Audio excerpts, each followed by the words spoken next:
नेपाली चाहिँ पवित्र सीता मातालाई इन्डियातर्फ अन्माउने अनि दाइजोको रूपमा चाहिँ जबरजस्ती लिपुलेक, कालापानी, सुस्ता, महेशपुर, हाम्रो तिलाठीका भूमि जबरजस्ती लुटेर लाने।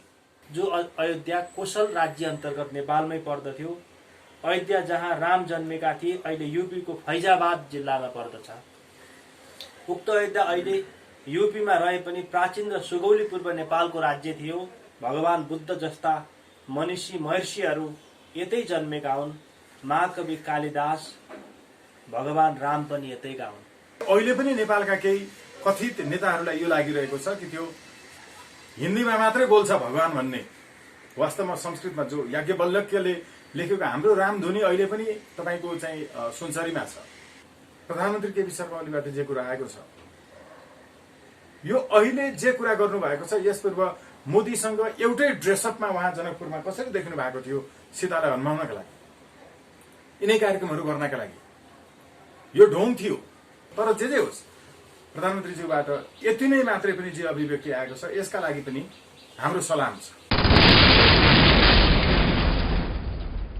को तर्फबाट आज हामीले पत्रकार साथीहरूलाई पछिल्लो समयमा प्रधानमन्त्री केपी शर्मा ओलीले दिनुभएको अभिव्यक्तिको सम्बन्धमा जो स्वतन्त्र राष्ट्रिय अभियानले 2061 सालदेखि आवाज उठाउँदै आएको थियो, यो विषयमा स्पष्टताका लागि आफ्ना अभिव्यक्तिहरू दिँदै आएको थियो, विज्ञप्ति जारी गर्दै आएको थियो र खास गरिकन 2061 सालदेखि कहिल्यै पनि इतिहासमा नभएको कुनै पनि पौराणिक कुनै ग्रन्थहरूमा उल्लेख नगरिएको हाम्रो पवित्र भूमि जनकपुर मिथिला नगरीबाट विवाह पञ्चमीको समयमा नयाँ नाटक 61 सालदेखि सुरु गरेर सीतालाई अन्माउने इन्डियातर्फ भनिकन जो सुरु गरिएको थियो, त्यसमा नेपालको प्रधानमन्त्री, राष्ट्रपति, तत्कालीन शासकहरू सबैले इन्डियालाई नै सहयोग गर्दै नेपाली चाहिँ पवित्र सीता मातालाई इन्डियातर्फ अन्माउने अनि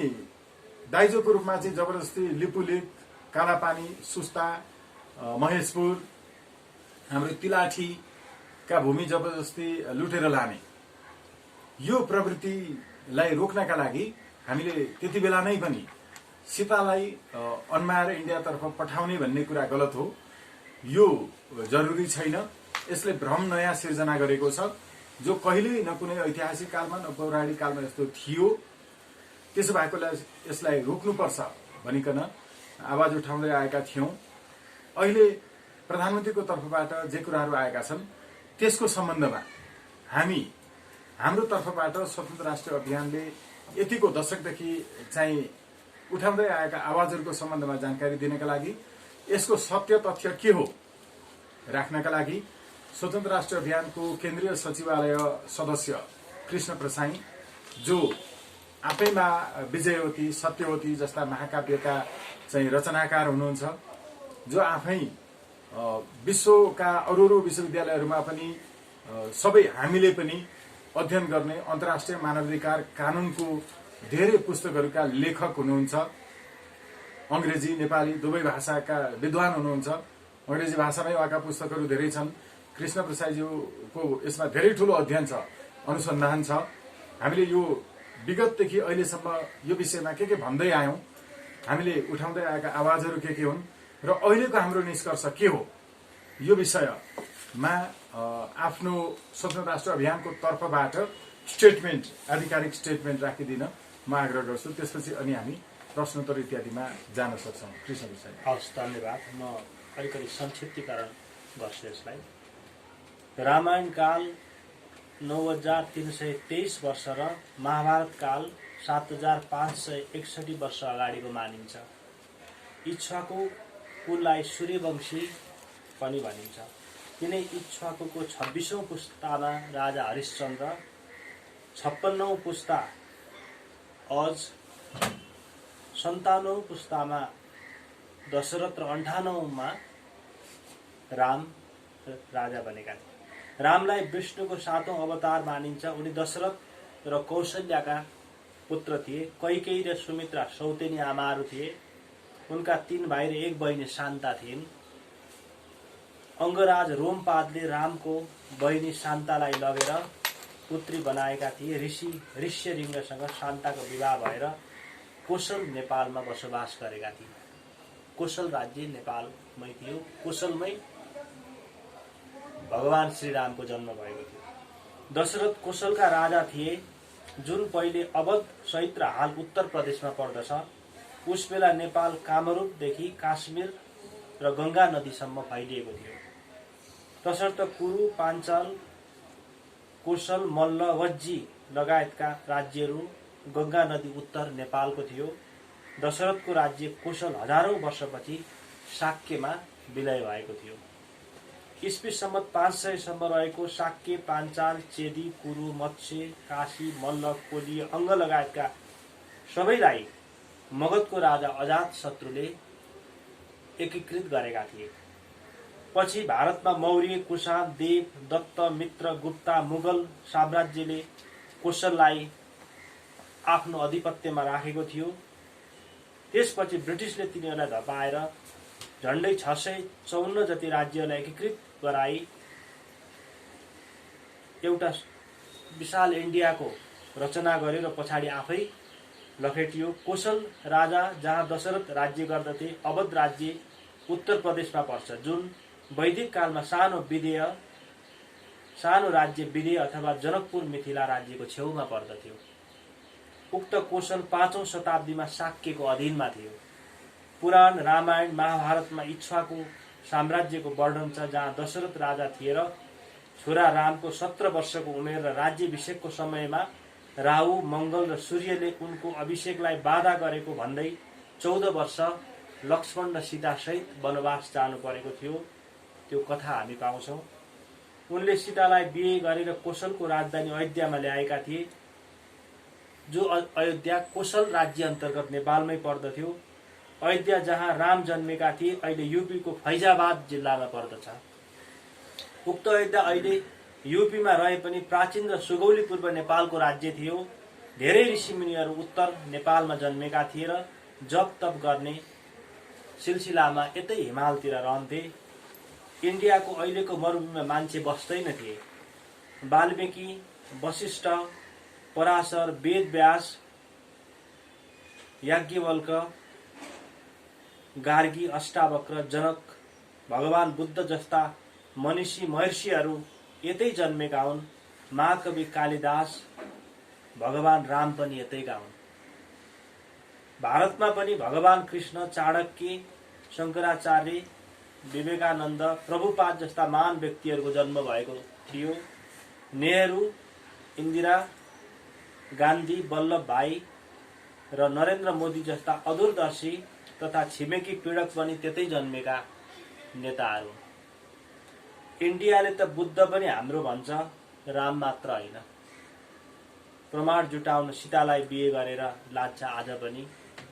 अयोध्या बाबरी मस्जिदको लडाईँ गराएर ध्यानाकर्षण गराउँछ। हामीले बुझ्नुपर्ने कुरा यो हो।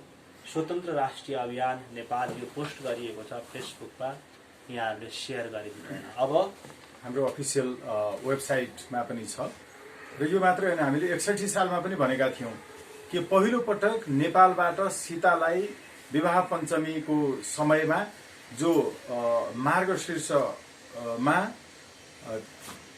शुक्ल पक्षको पञ्चमी तिथिका दिन पर्छ, पहिलो पटक 61 सालमा नेपालबाट विवाह गरेर इन्डियातर्फ सीतालाई दुवै देशका चाहिँ शासकहरू मिलेर कार्यक्रम नै आयोजना गरेर नेपालको राष्ट्राध्यक्ष, सरकार प्रमुखले नै अन्माएर पठाउने जस्तो कार्यक्रम यो पटक पनि भएको थियो।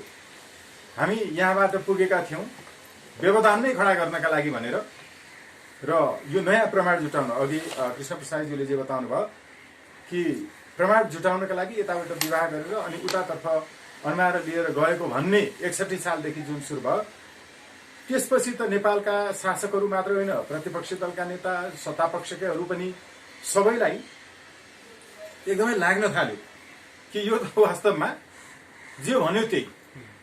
हिन्दीमा त्यो सिरियलमा रामले बोलेपछि मात्रै साँच्चै रामायणमा त्यो भगवानले बोले जस्तो लाग्ने हाम्रो दिमागमा कसरी छाप पर्यो। यो सांस्कृतिक अतिक्रमणको छाप हो। यो नै सांस्कृतिक विस्तारवाद हो। यस कारणले अहिले पनि नेपालका केही कथित नेताहरूलाई यो लागिरहेको छ कि त्यो हिन्दीमा मात्रै बोल्छ भगवान भन्ने। वास्तवमा संस्कृतमा जो याज्ञवल्क्यले लेखेको हाम्रो रामधुनी अहिले पनि तपाईको चाहिँ सुनसरीमा छ। हामीले एकदम स्पष्ट रूपमा हेर्यौं भने सन् 2000 मा प्रख्यात चाहिँ इन्डियन एकजना लेखक कमलेश्वरले कितने पाकिस्तान भन्ने एउटा उपन्यास लेखेका छन्।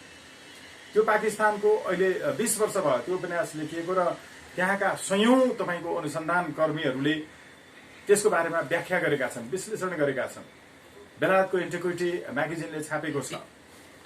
तपाईको द मौजी जसको वास्तविक चाहिँ ट्रान्सलेसन अलि फरक हुन्छ हामीले भन्नका लागि, चाइनिज पुस्तकको चाहिँ जसले त्यहाँको राष्ट्रिय पुरस्कार प्राप्त गरे उपन्यासमा 4 वर्ष अगाडि, त्यसमा उल्लेख गरिएको छ।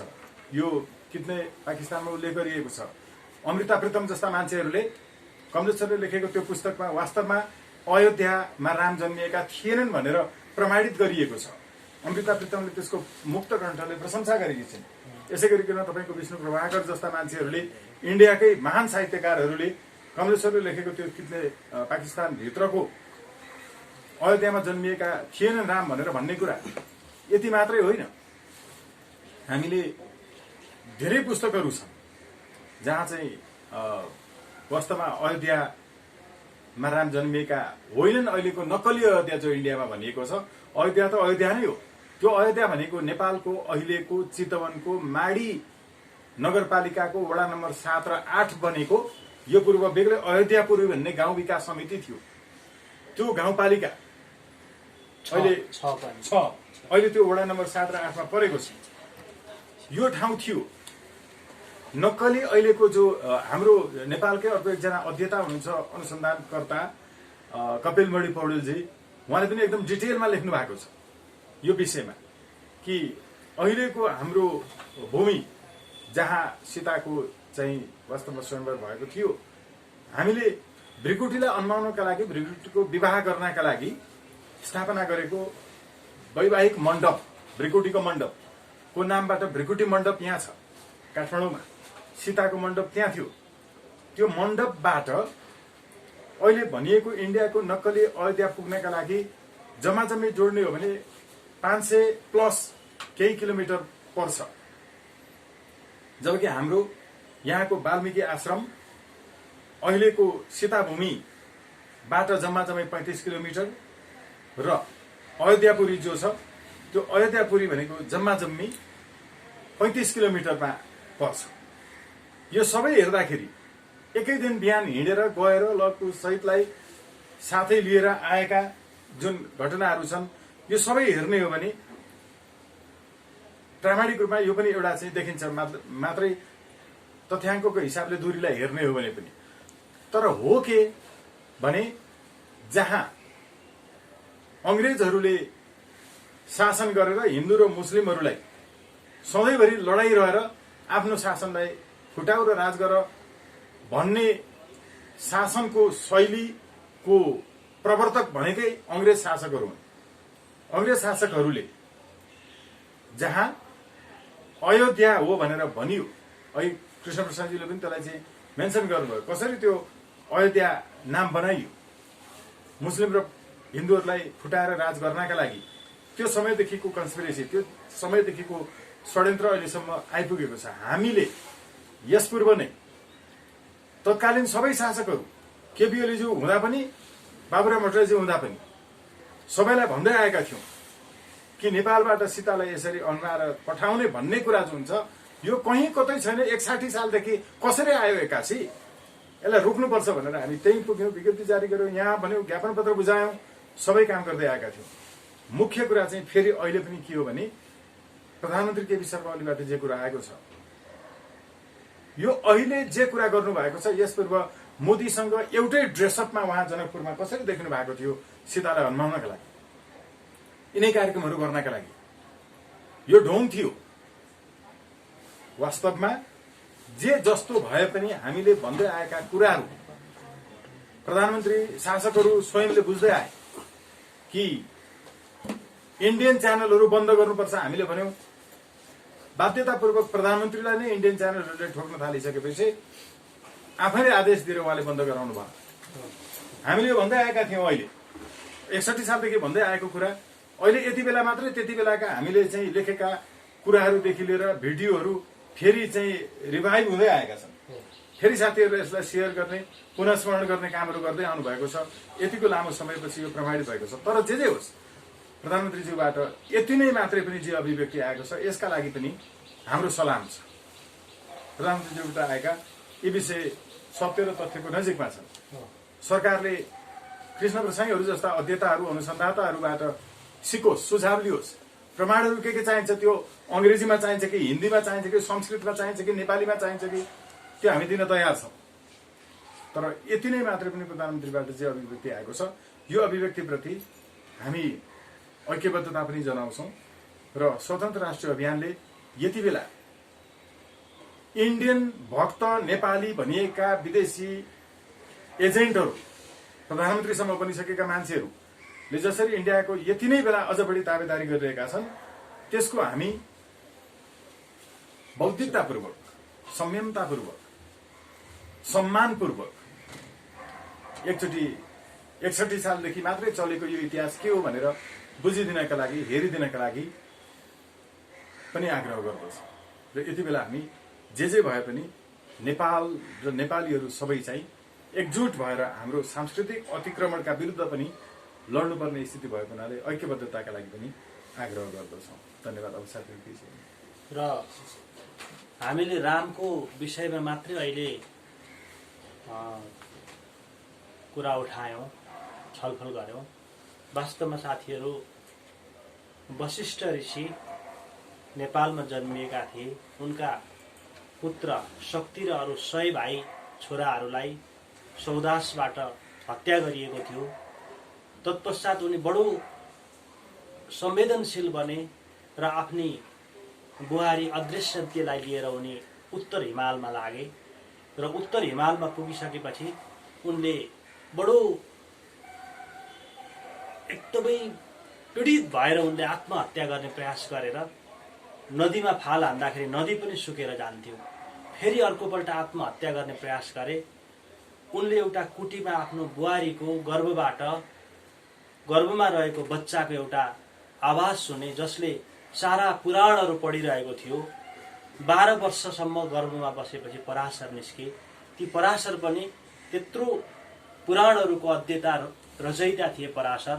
उनले ती पुराणहरूको रचना गरेको हामीले प्राप्त गर्न सक्यौँ। अब रामको विषयमा कुरा गर्दा अहिले उहाँले सबै भनिसक्नुभयो। अयोध्यापुरीको कुरा आयो। त्यति बेला कोशल राज्य नेपालको थियो। नेपाल कहाँबाट कहाँसम्म थियो भन्ने कुरा प्रश्न छ। अब एउटा विषयवस्तु के छ भने जो अग्नि शर्मा भन्ने थिए, अग्नि शर्मा चाहिँ त्यति बेला सामान्य जनजीवन बिताउँथे। उनी अध्ययन गर्दा गर्दै ध्यान गर्दा गर्दै उनलाई वाल्मिक भन्ने धमिराले चाहिँ उनलाई पुरै शरीरलाई छोपिसकेपछि उनी एउटा अध्येता, एउटा कवि बनेर निस्केर वाल्मिकी ऋषि बने। वाल्मिक भनेको धमिराको ढिको हो। तत्पश्चात उनले रामको जीवनीमा महाभारत रामायण उनले लेखे र रामसँग जोडिएका एक अत्यन्तै अनन्य भक्त हनुमान छन्। उनी कोप्पल भन्ने ठाउँ जुन कर्नाटकको एउटा जिल्ला छ त्यहाँ जन्मेका हुन्। रामको सम्बन्ध त्यति बेला नेपालको रामको सम्बन्ध इन्डियामा कर्नाटकमा त्यति बेला रहेको हनुमानसँग कस्तो सम्बन्ध थियो, जो सम्बन्धले सीतालाई लिएर गएका सीतालाई पनि फर्काउने उनीहरूले अन्तिममा कार्य सम्पन्न गरेका थिए। तर उनको युद्धमा महाभारत जस्तो महाभारतमा धेरै देशहरू त्यति बेला युद्धमा सामेल भएका छन्। 18 अक्षौहिणी सेनाहरू मारिएका छन्। तर रामायण युद्धमा त्यत्रो धेरै देशहरू समाहित भएको छैनन्। रामले पटक पटक, सुग्रीवले पटक पटक, विभीषणले पनि रावणलाई तिमी फर्काइदेऊ भन्दा नमानेपछि एउटा युद्ध भएको छ। त्यो युद्धसम्म नेपालको युद्ध जोडिएको छ। अब यहाँ रह्यो राम भारतको हो, भारतमै जन्मेको भनेर उनीहरूले प्रचार प्रसार रामको मात्रै होइन, वशिष्ठ, अंगिरा, याज्ञवल्क्य सबै ऋषिहरू भारतमै जन्मेका हुन् भनेर उनीहरू भन्छन्। तर त्यति बेला नेपालको लोकेसन, नेपालको वातावरण, हावापानी यतै थियो र यतै मान्छे बस्थे। भारत त सबै मरुभूमि थियो त्यति बेला, बस्थे नि त। गङ्गाको छेउछेउमा बस्थे, पछि आएर हरप्पा मोहेन्जोडारो सिन्धु घाटीको सभ्यतामा तिनीहरू उत्पन्न भएका छन्। त्यो 6000 7000 वर्ष अगाडिको कुरो, 9000 वर्ष अगाडिको रामायणको इतिहास छ। 10000 वर्षदेखि मात्रै मान्छेहरू आधिकारिक रूपमा फार्मिङका कुराहरू आए, एउटा समूहमा बस्न थालेका छन्। त्यसकारणले हाम्रो यो अहिले हामीले दिएको एउटा यसलाई वक्तव्य नै भनौँ, विज्ञप्ति नै भनौँ, यो हाम्रो आधिकारिक स्वतन्त्र राष्ट्रिय अभियान अन्तर्गत दिएको हाम्रो एउटा विज्ञप्ति जस्तै मानौँ र केपी शर्मा ओलीले भनेको जो यही मात्रै उनको सेन्टेन्सलाई हामी ऐक्यबद्धता जनाउँछौँ।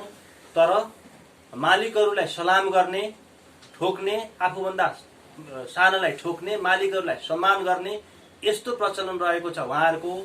यो प्रचलनले गर्दाखेरि मालिक मानिसकेपछि मालिकलाई फेरि एउटा कुनै राष्ट्रिय सन्धि, राष्ट्रघात सन्धि गरेर बुझाउने तर्खरमा लागेका छन्। यसमा हामीले सचेत हुनुपर्छ। अरू केही कुराहरू छ भने यहाँले सोध्न सक्नुहुन्छ। सर, जस्तो अब तपाईँहरू करिब झन्डै 1 वर्ष अगाडि जनकपुरमा पनि जानुभएको थियो। त्यहाँको त्यो जुन त्यो अन्मारा लाने त्यो कार्यक्रम थियो, त्यसलाई चाहिँ हस्तक्षेप गर्नलाई रोक्नुपर्छ भन्नुभएको थियो र पटक पटक यसलाई चाहिँ तपाईँहरूले विज्ञप्तिदेखि लिएर विभिन्न कामहरू गरिराख्नु भएको थियो, कार्यक्रम गर्नुहुन्छ। जस्तो अब पछिल्लो समय चाहिँ केपी शर्मा ओली चाहिँ अलिकति चीनतिर ढल्केको र भारतको विरुद्धमा लागिरहेको भन्ने प्रचार प्रसार पनि भइरहेको थियो, त्यो विश्लेषण पनि आइरहेको थियो र उहाँले चाहिँ अब यही समयमा यो जुन अभिव्यक्ति दिनुभयो, यसले गर्दाखेरि चाहिँ नेपाल र भारतको अथवा नेपाल र इन्डियाको भन्नुभयो चाहिँ भारत भन्ने शब्द प्रयोग नगरौँ भन्ने पनि धेरै तपाईँहरूको पनि अपिल छ। जस्तो भारत र इन्डिया र नेपालको चाहिँ अलिकति सम्बन्धमा चिसोपन आउन लाग्यो भनेर विभिन्न दलका पार्टीका नेताहरूले अभिव्यक्ति दिइरहनु भएको छ। यो चाहिँ के हो? साँच्चीकै यो जुन आवाज उठाउनु भएको छ यसले चाहिँ इन्डिया र नेपालको सम्बन्ध चिसिन लागेको र चिसिन्छ र? यो प्रश्नको जवाब चाहिँ कृष्ण प्रसादले एकदम राम्रो दिनुहुन्छ। उहाँले सरले वास्तवमा के हो सम्बन्ध भन्ने कुरा चाहिँ एउटा कुरो के हो भने एकजना प्राध्यापक नै हुनुहुन्छ, हामीसँग कहिलेकाहीँ सहकार्य गर्नुहुन्छ। उहाँले नेपाल र इन्डियाको सम्बन्धको विषयमा जोड्दै उहाँले भने बोर्डरलाई सिल गर्नुपर्छ भनेर उहाँले भन्नुभएको छ होइन। हामी नेपालीहरू चाहिँ किन्ने क्रेता भयौँ, ऊ चाहिँ विक्रेता भयो। हामीले विक्रेता र क्रेतामा चाहिँ विक्रेता बढी डराएको देख्छौँ हामीले। त्यसकारण हामीले भारतलाई चाहिँ नाकाबन्दी गर्नुपर्छ। हाम्रो देशमा सम्पूर्ण कुराहरू यहीँ उत्पादन हुन्छ। जनसङ्ख्या हाम्रो कम्ती छ। भारत अर्थात् इन्डिया अहिलेको, इन्डिया भनेको संसारमा दोस्रो जनसङ्ख्या बोकेर लिएको एउटै मात्रै देश हो। 1 अरब 38 करोड जनसङ्ख्या त सारा तपाईँको टोटल युरोपमा पनि छैन, अमेरिकामा पनि छैन, साउथ अफ्रिका भरि कहीँ पनि छैन त्यति जनसङ्ख्या। भनेपछि यसको जनघनत्व चाहिँ हेर्दाखेरि विश्वको 10 भित्र पर्दछ।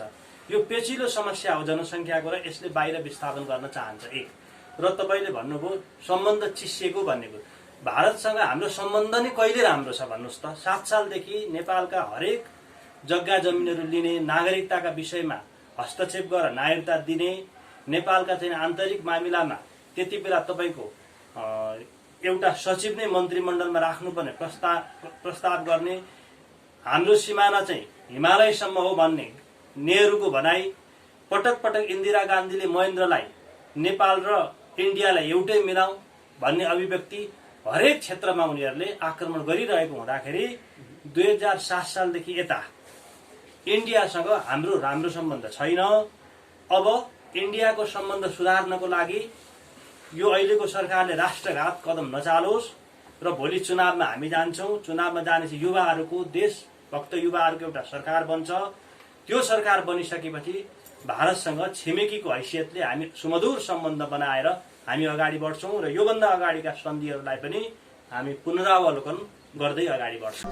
नयाँ नयाँ भिडियोहरू हेर्नका लागि हाम्रो च्यानललाई सब्स्क्राइब गरिदिनुहोला, साथै छेउमा रहेको बेल आइकनलाई पनि दबाइदिनुहोला।